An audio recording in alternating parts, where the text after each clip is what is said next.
18 जुलाई से मानसून सत्र शुरू हो चुका है, लेकिन सत्र में जिस तरह से काम हो रहा है उससे विपक्ष खासा नाराज दिखाई दे रहा है और सरकार के खिलाफ हल्ला बोल कर रहा है। बीते दिनों तो निलंबित सांसदों ने करीब 50 घंटे तक संसद परिसर में ही धरना दिया था, जिसके बाद बीजेपी ने निलंबित सांसदों को घेरने की कोशिश की थी, जिस पर टीएमसी सांसद ने पलटवार किया है। आखिर क्या है मामला, देखते हैं इस रिपोर्ट में। संसद में विपक्षी सांसदों की आवाज नहीं सुनी जा रही है, जिस कारण से विपक्षी सांसद नाराज हैं और जब सांसदों ने अपनी नाराजगी सदन के अंदर दिखाई तो उन्हें निलंबित कर दिया गया।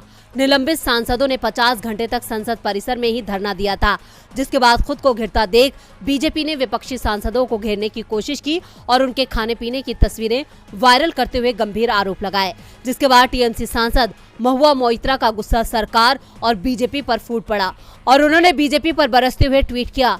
महुआ ने ट्वीट कर कहा, बीजेपी से आग्रह है कि तंदूरी चिकन को अकेला छोड़ दे और गांधी जी के आदर्शों को कहीं अधिक गंभीर क्षति पर विचार करें। अहिंसा, बुलडोजर राज, सत्य, 15 लाख भारतीय स्वराज, संघवाद का अंत, सादगी, 10 लाख रुपए का सूट।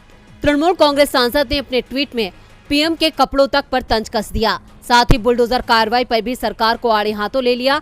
हालांकि ये कोई पहला मौका नहीं है जब महुआ मोइत्रा सरकार और बीजेपी पर बरसी हो। इससे पहले भी उन्होंने सरकार के खिलाफ बेबाकी से अपनी बात रखी है। इतना ही नहीं, मोइत्रा ने बिना नाम लिए बीजेपी प्रवक्ता शहजाद पूनावाला को बीजेपी का किराए का नौकर कह दिया था। उन्होंने कहा था कि बीजेपी के किराए के नौकर ये कमेंट करते हैं कि निलंबित सांसद धरने पर क्या खाना खाते हैं, ये मूर्ख आत्माएं हैं।